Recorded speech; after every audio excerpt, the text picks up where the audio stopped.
Hello guys, అందరూ ఎలా ఉన్నారు? అందరూ బాగున్నారు అనుకుంటున్నాను. Welcome back to our channel facts Joy. So guys, చాలా రోజులు అయితే అయ్యింది, బట్ ఇంకా మీటైతే వీడియోస్ వస్తాయి. సో వీటి గురించి మనం లాస్ట్లో అయితే మాట్లాడుకుందాం. అయితే ఈరోజు ఈ వీడియోని అయితే మనం మొదలు పెట్టేద్దాం, ఎందుకంటే చాలా షార్ట్గా ఈ వీడియోని చేయాలనుకుంటున్నాను. మీరైతే ఇంట్రెస్ట్గా ఈ వీడియోని లాస్ట్ వరకు చూడండి, మీకు మంచి నాలెడ్జ్ అయితే వస్తుంది. అండ్ మీరు ఆల్రెడీ టైటిల్ అండ్ థంబ్నెయిల్లో చూసుంటారు. ఈరోజు మన వీడియో దేని గురించి అంటే ఇరాన్ వర్సెస్ ఇజ్రాయెల్ యొక్క వార్ అండ్ కాన్ఫ్లిక్ట్ గురించి ఎక్స్ప్లెయిన్ చేస్తాను. ఏంటి కాన్ఫ్లిక్ట్ ఎందుకు అని. అంటే ఏంటంటే ఇప్పుడు జరిగే ఇరాన్ వర్సెస్ ఇజ్రాయెల్ యొక్క వార్ గురించి చెప్తాను, కానీ ఈ వీడియోని నేను 2 పార్ట్స్గా చేస్తున్నాను అనమాట. సో ఫస్ట్ పార్ట్లో నేను మీకు ఈ ఇరాన్ వర్సెస్ ఇజ్రాయెల్ యొక్క మెయిన్ కాన్ఫ్లిక్ట్ని ఎక్స్ప్లెయిన్ చేయాలని అయితే అనుకుంటున్నాను. అంటే యుద్ధం ఎక్కడ, ఎందుకు, ఎలా మొదలైంది అని. ఎందుకు అంటే యుద్ధం కొంచెం ముందుకు వెళ్ళగానే అసలు యుద్ధం ఎందుకు జరిగిందో మర్చిపోయి మరీ యుద్ధం చేస్తారనమాట. యుద్ధం యొక్క కారణాన్ని మర్చిపోతారు, కేవలం యుద్ధం చేయాలన్నట్టు చేస్తారు. సో మనమైతే యుద్ధం చేయడం లేదు, మనం ఆ యుద్ధాన్ని జస్ట్ ఏం జరుగుతుందని తెలుసుకుంటున్నాం కాబట్టి మనకైతే తెలుసుకోవడంలో ఎటువంటి తప్పు లేదు. కాబట్టి ఈ ఇరాన్ వర్సెస్ ఇజ్రాయెల్కి వార్ ఎందుకు స్టార్ట్ అయింది అనే బ్యాక్ స్టోరీ రీజన్స్ నుంచి ఇప్పుడు వార్ ఎలా జరుగుతోంది, కాన్సిక్వెన్సెస్ ఏంటి, అసలు ఏం జరుగుతుంది అనేది మొత్తం ఎక్స్ప్లెయిన్ చేస్తాను. మొత్తం 2 పార్ట్స్లో ఎక్స్ప్లెయిన్ చేస్తానన్నా కదా. ఫస్ట్ పార్ట్లో back story and reasons, and second పార్ట్లో అసలైన వార్ కంటిన్యూ ఇప్పుడు జరిగే వార్ అండ్ దాని యొక్క కాన్సిక్వెన్సెస్ గురించి అయితే చెప్తాను. అండ్ సెకండ్ పార్ట్ ఏమీ లేట్ కాదు, త్వరలోనే వచ్చేస్తుంది. అండ్ వీడియోస్ ఇప్పటి నుంచి వస్తాయన్నాను కాబట్టి ఎటువంటి లేట్ కాకుండా, డిలే కాకుండా, ముందు వీడియోస్లాగా కాకుండా వచ్చేస్తుంది కాబట్టి ఏమాత్రం వెయిట్ చేయక్కర్లేదు. ఎడిటింగ్ అయిపోగానే పార్ట్ 2ని కూడా అప్లోడ్ చేసేస్తాను. సో ఓకే గైస్, ఇంకా మనం ఏమాత్రం లేట్ చేయకుండా వీడియోలోకి అయితే వెళ్ళిపోతాం. Let's go.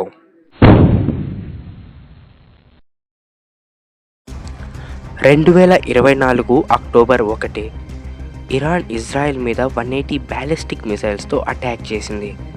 ఇజ్రాయెల్కి ఇది బిగ్గెస్ట్ అటాక్ అయితే కాదు, అయినా పెద్ద నష్టం ఏమి జరగకపోయినా కూడా ఇజ్రాయెల్ ఈ అటాక్స్కి రిటాలియేషన్ చాలా దారుణంగా ఉంటుంది అని హెచ్చరించింది. చెప్పినట్టుగానే సిరియాలో ఉన్న రష్యన్ ఆర్మడ్ డిపాజిట్స్ మీద అక్టోబర్ 5, 2024 అటాక్ చేసింది ఇజ్రాయెల్. ఇన్ని రోజులుగా షాడో ఫైట్లో ఉన్న ఈ రెండు దేశాలు ఇప్పుడు బహిరంగంగా వార్ ఎందుకు చేస్తున్నాయి అనేదానికి రీజన్స్ ఈ వీడియోలో నేను ముందు చెప్తాను. First of all, shadow fight అంటే ఏం కాదు, సైబర్ అటాక్స్ అండ్ మామూలు వాళ్ళకి కొన్ని వార్నింగ్స్ ఇవ్వడము, థ్రెట్స్, బార్డర్ ద్వారా ఎస్కలేషన్స్, టెన్షన్స్ని మాత్రము షాడో ఫైట్ అంటారు. బట్ ఇప్పుడు షాడో ఫైట్ నుంచి ఈ రెండు దేశాలు మెయిన్ వార్లోకి దిగాయి. ఎందుకు?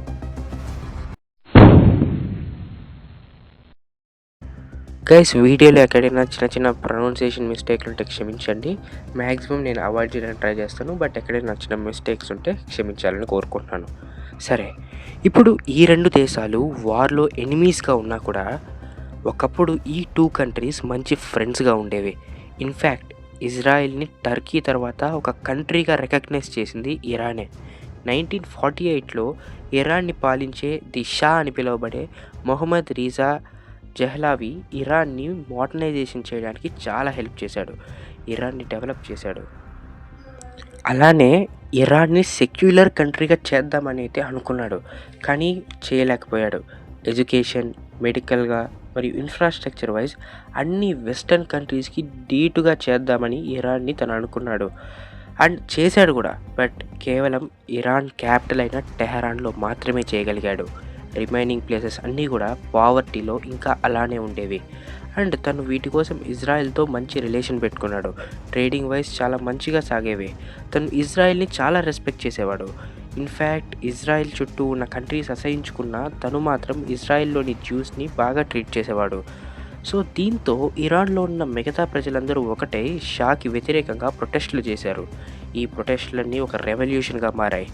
ఆ రెవల్యూషనే ఇరానియన్ ఇస్లామిక్ రెవల్యూషన్ ఆఫ్ 1979 అన్నమాట. ఇరాన్ అండ్ ఇజ్రాయెల్ మధ్య శత్రుత్వానికి ఈ ఇస్లామిక్ రెవల్యూషనే మొదలయ్యింది. ఈ రెవల్యూషన్తో అప్పటి షా పవర్ వదిలి దేశం నుండి పారిపోయాడు. అండ్ దాంతో ఇరాన్ని అప్పటి వరకు పాలిస్తున్న పెహలావి డైనస్టీ యొక్క పవర్ అంతమైపోయింది. అండ్ దాని తర్వాత అయతుల్లా రుహల్లా ఖమేనీ అని బహిరంగంలో ఉన్న ఇతను ఇరాన్ని పాలించడం మొదలుపెట్టాడు. అండ్ ఇక్కడి నుండి ఇరాన్‌కి ఇజ్రాయెల్ మీద ద్వేషం ఏర్పడింది. అండ్ ఆల్రెడీ ప్యాలెస్తీన్ ఇష్యూతో సతమతమవుతున్న ఇజ్రాయెల్‌కి ఇదొక పెద్ద ప్రాబ్లమ్‌గా మారింది. ఇరాన్ యాంటీ ఇజ్రాయెల్‌గా మారిపోయింది. ఖమేనీ గవర్నమెంట్ టోటల్‌గా ఇజ్రాయెల్‌ని ఒక ఎనిమీగా చూడడం మొదలుపెట్టారు. మరి ఇజ్రాయెల్ మీద అటాక్స్ చేసే మిలిటెంట్ గ్రూప్స్ అయిన హెజబుల్లా, హమాస్‌కి ఫండింగ్స్ ఇచ్చేది కూడా ఇరానే. ఇవన్నీ చేయడంతో ఎప్పుడు డైరెక్ట్‌గా వార్ చేయకపోయినా ఈ విధంగా ఇండైరెక్ట్ వార్ చేసేది ఇరాన్. అయితే ఇదే విధంగా కొనసాగుతున్న ఇజ్రాయెల్ మాత్రం ఈ వార్లు, రిటాలియేషన్‌లు, అటాక్స్ కోసం గాజాపై చేసిన తప్పుడు అటాక్స్ అండ్ సుప్రీం లీడర్ అయిన హసన్ నజరల్లాని చంపడంతో ఇరాన్ డైరెక్ట్‌గా వార్‌లోకి దిగింది.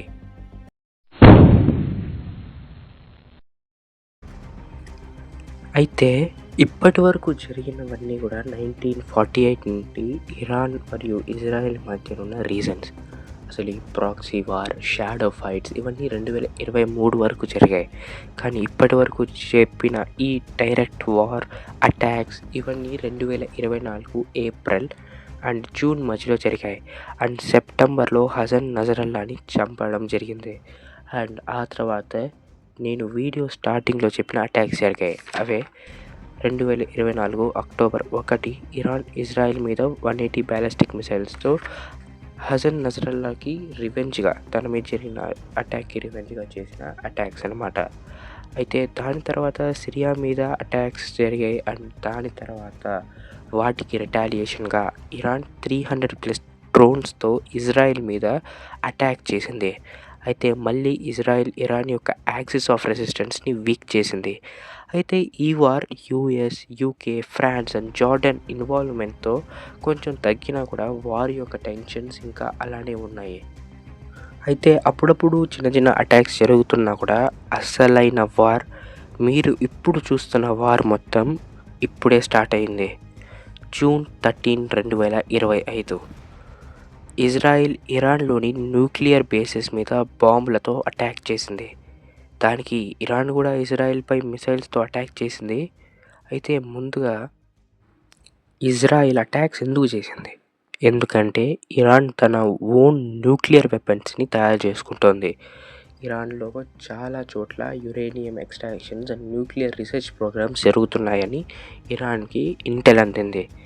దీన్ని చూసి ఇజ్రాయెల్ ఒకవేళ ఇరాన్ తన ఓన్ న్యూక్లియర్ వెపన్స్ని తయారు చేసుకుంటే ఇజ్రాయెల్కి అది ఒక పెద్ద థ్రెట్ అవుతుంది, వాళ్ళ ఎగ్జిస్టెన్స్కి ఒక పెద్ద ప్రాబ్లం అవుతుందని చెప్పి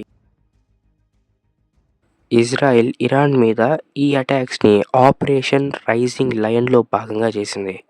అండ్ అటాక్స్ పెద్దది అవడంతో యూఎస్ కూడా ఇందులోకి ఇన్వాల్వ్ అయింది.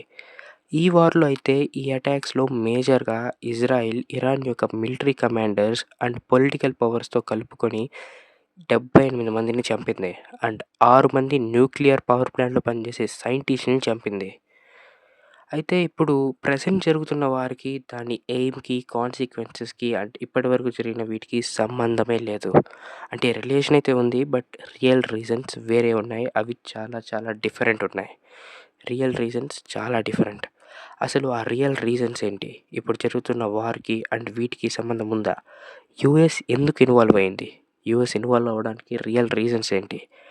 అండ్ ఇంకా ఎన్నో తెలుసుకోవాలి అంటే నెక్స్ట్ పార్ట్ కోసం వెయిట్ చేయండి. అండ్ నెక్స్ట్ పార్ట్ని అస్సలు మిస్ అవ్వకండి. ఎందుకంటే అస్సలైన వార్ సెకండ్ పార్ట్లోనే జరుగుతుంది. ఇప్పటివరకు జరిగింది కేవలం ఫ్లాష్ బ్యాక్ అండ్ వార్ ఎందుకు స్టార్ట్ అయిందనే దానికి రీజన్స్ అండ్ మిగతా విషయాలు. అసలైన వార్లో ఏం జరిగింది, దాని కాన్సిక్వెన్సెస్ ఎలా ఉన్నాయి, మొత్తం నెక్స్ట్ పార్ట్లో వస్తాయి. సో అది గైస్ ఇవాల్టి వీడియో అయితే. ఇంకో మంచి వీడియో అయితే కలుస్తాను. ఈ వీడియో నాకు తెలుసు చాలా షార్ట్గా ఉందని, బట్ చాలా రోజులైంది కాబట్టి వీడియోస్ పెట్టి. షార్ట్గా ఉంటేనే వీడియో చూసేదానికి అటెన్షన్ స్పాన్ వ్యూయర్స్కి ఎక్కువగా ఉంటుంది. షార్ట్ వీడియో అయితేనే మంచిగా చూస్తారు. మరి లాంగ్ ఫార్మేట్లో వీడియో చేసామంటే చాలా తక్కువ మంది చూస్తారు అండ్ పుష్ కూడా చాలా తక్కువ ఉంటుంది. కాబట్టి చాలా రోజుల తర్వాత వీడియో కదా, సో ఆడియన్స్ చూడాలంటే షార్ట్గా వీడియోస్ చేయాలి. అండ్ అప్పుడైతేనే మన వీడియోస్ మంచిగా ముందుకెళ్తాయి. కాబట్టి చాలా రోజుల తర్వాత వచ్చే వీడియో కాబట్టి కొంచెం షార్ట్గానే చేశాను. బట్ నెక్స్ట్ వీడియో నుంచి చాలా లాంగ్ ఉంటుంది. అండ్ నెక్స్ట్ వీడియో చాలా చాలా బాగుంటుంది. అసలు ఈ వార్ గురించి మొత్తం డీటెయిల్స్ అందులోనే ఉంటాయి. అండ్ చాలా రియల్ రీజన్స్ అన్నాను కదా, అవన్నీ చాలా డిఫరెంట్ ఉంటాయి. సో వాటన్నిటిని కూడా అదే వీడియోలో అయితే నేను చెప్తాను. సో ఎక్కువ లేట్ అవ్వదు, త్వరలోనే ఆ వీడియో వస్తుంది. సో వెయిట్ చేసేయండి. సో అదనమాట పార్ట్ 2. దీనికంటే చాలా పెద్దగా ఉంటుంది. So don't miss it. So అది గైస్, ఇలాంటి మరిన్ని వీడియోస్ కోసం మన ఛానల్ని సబ్స్క్రైబ్ చేసుకునే దానికి ముందు కింద డిస్క్రిప్షన్లో క్లారిఫికేషన్ వీడియో లింక్ ఉంటుంది. ఆ లింక్ని అయితే క్లిక్ చేసి ఆ తర్వాత సబ్స్క్రైబ్ చేసుకొని బెల్ ఐకాన్ ఆన్ చేయండి. ఈ వీడియో మీకు నచ్చినట్టయితే లైక్ చేయండి, మీ ఫ్రెండ్స్ అండ్ ఫ్యామిలీ మెంబర్స్కి షేర్ చేయండి. అండ్ మీకు ఎలా అనిపించిందో ఆర్ మీకు తెలిసిన ఏమైనా డీటెయిల్స్ ఉంటే కింద కామెంట్ చేయండి. అండ్ మన సెకండ్ ఛానల్ లింక్ కూడా కింద డిస్క్రిప్షన్లో ఉంది. అక్కడ కూడా వీడియోస్ అయితే కన్ఫామ్గా వస్తాయి. ఆల్రెడీ వీడియోస్ అయితే అంటే కంటిన్యూస్గా పెడుతున్నాను కాబట్టి మీకు నచ్చితే సపోర్ట్ చేయండి. అండ్ మీరు కానీ నన్ను సోషల్ మీడియా హ్యాండిల్గా ఫాలో అవ్వాలనుకుంటే కింద డిస్క్రిప్షన్లో లింక్ ఉంటుంది, అక్కడి నుంచి అయితే మీరు నన్ను ఫాలో అవ్వచ్చు. సో అది గైస్, ఇంకో మంచి వీడియో అయితే నేను మిమ్మల్ని కలుస్తాను. అంటిల్ దెన్ టాటా బాబాయ్, సీ యు లేటర్ గైస్. బాబాయ్, thank you so much for watching. And ఇప్పటివరకు లేట్ అయింది కదా, ఇంకా మీటైతే లేట్ అవ్వదు, వీడియోస్ అయితే వస్తాయి. అండ్ లేట్ అయింది దాని గురించిన రీజన్ మళ్ళీ మాట్లాడుకుందాం, ఓకేనా? ఇంకో మంచి వీడియోతో కలుస్తాను అండ్ పార్ట్ 2తో కలుస్తాను. అంటిల్ దెన్ టాటా బాబాయ్, సీ యు లేటర్ గైస్. బాబాయ్, thank you so much for watching.